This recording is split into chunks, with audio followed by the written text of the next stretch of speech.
Hello to all my story lovers. Welcome back in Storytime channel.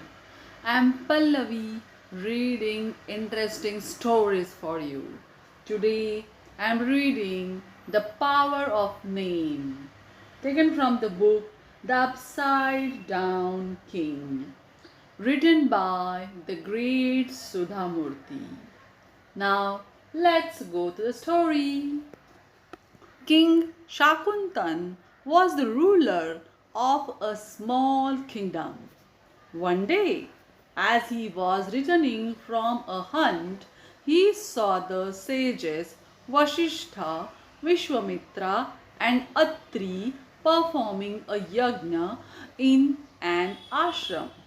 Since the king's body was covered with sweat, dust, and blood from the hunt, he did not want to desecrate the holy ceremony. From where he stood, he could only see Vasishtha clearly. So he bowed to him from a distance and carried on with his journey. Narada, who had been observing the king, entered the ashram. Narada is known for instigating fights to humor himself, and that is just what he did. He said, "O Atri, Vishwamitra, didn't you notice that Shakuntan did not greet you both? He has deliberately insulted you by only bowing to Vasishtha." Sage Atri smiled. "He did not do that to insult us, Narada. I was sitting opposite Vasishtha and he may not even have seen me," he said. "In any case, it doesn't matter." Vishwamitra, however, was offended. "How dare the king insult me? He needs to be punished." Narada immediately agreed. Yes, he must. You are no less powerful than Vasishtha. You are also the great guru of the great warriors Rama and Lakshmana. Perhaps you should take a promise from Ram to punish Shakuntan as soon as possible. Vishwamitra nodded and called Rama. "My dear student," he said, "Shakuntan has insulted me and I want his head at my feet before the sun sets today." Dutiful Rama promised his teacher that he would do so. Meanwhile, Narada rushed to Shakuntan's kingdom. He met the king and asked, "Do you know the sort of difficulty you have put yourself in? Ram, the great warrior and the son of Dasharatha, is going to behead you by the end of the day at the behest of sage Vishwamitra. Your death is certain at the hands of the Lord." Shakuntan was alarmed. "But what have I done to offend the great sage? I am only the ruler of a small kingdom." "Don't think of that now." Narada waved his hand in impatience. "Your focus must be on surviving the day. Ram always keeps his word." "Oh Narada," said the king, "please help me. I don't know how I got myself into this, but you have brought this disastrous news to me, so you must also help formulate a solution to this problem." This was just what Narada wanted. He put on an appeasing and wise tone and said, "Go find Anjana, Hanuman's mother, and ask her to shield you without mentioning the name of a person you seek protection from. She will take care of the rest." King Shakuntan ran to the Kishkinda and found Anjana performing prayers to Lord Shiva in her home. The king went and touched her feet. "O divine mother," he exclaimed, Please help me. A man has decided to take my head today for no fault of mine. You are the mother of the great Hanuman, and without your help, I will not live to see the day end. At first, Anjana was disturbed. She did not know what to do. Then she thought over it. A small time king had come in search of protection, and it wasn't such a big ask. She knew her son could perform his job with ease, so she promised Shankuntan, I will tell Hanuman to protect you. He never disobeys me. Now you may leave your worries aside and feel assured of your safety. Give me your word, Shakuntan insisted. Fine, you have my word. I promise on Lord Rama's name that Hanuman will protect you, said Anjana, and continued her prayers. Shakuntan felt relieved and waited. As soon as Hanuman came home, Anjana finished her prayers. She told her son to protect Shakuntan.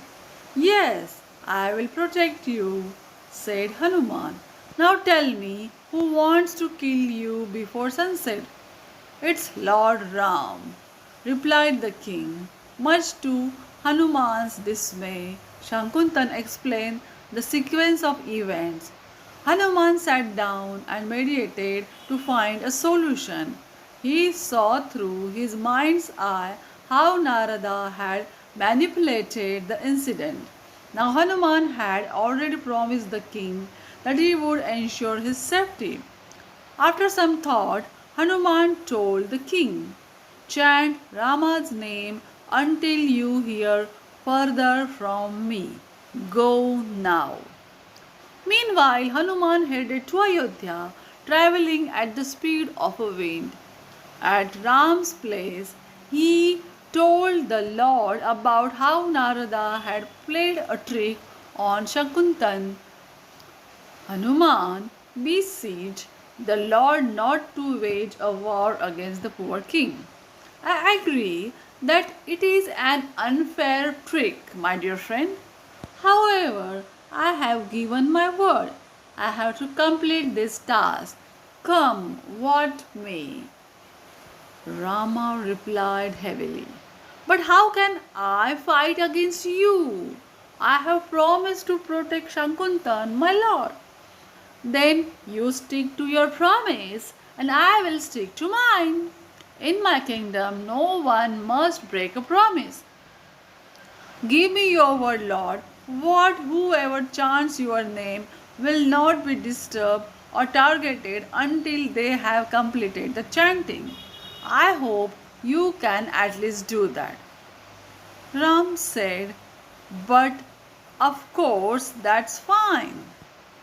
With limited options in sight, Hanuman thought of Angada, the son of Vali, who was very dear to the Lord. Perhaps he could mediate and convince Ram not to fight against Hanuman.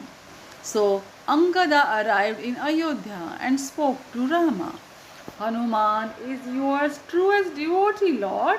Think of his everlasting devotion and the way he assisted you in the war against Ravana.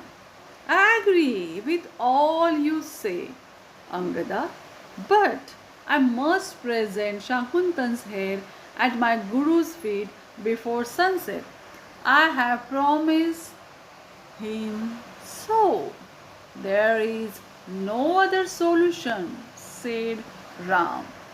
Anjana, who was dismayed at the misery she had caused by offering to help the king, said to her son, Hanuman, please go and pray to Sita.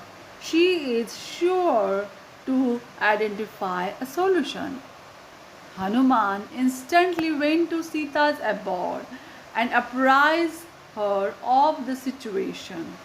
Ram won't listen to anyone, she said. Instead, I give you a boon, dear one. There is no devotee as precious as you. So when Ram's arrow tried to pierce you, they will turn into flowers instead. Soon the news spread that a battle between Ram and Hanuman was to take place before the end of the day. Everyone, including Narada, came to the site of the battle. Hanuman created a fort with his long tail and told Shankuntan to stay there.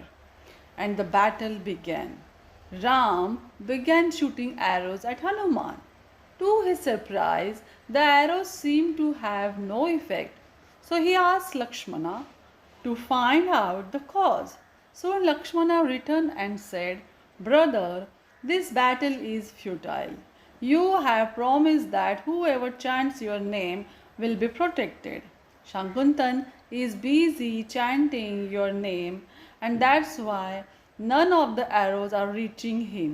Meanwhile, I have heard that Mother Sita has given a boon to Hanuman that transforms your arrows into flowers as soon as they touch his body. So there is a heap of flowers near Hanuman's feet.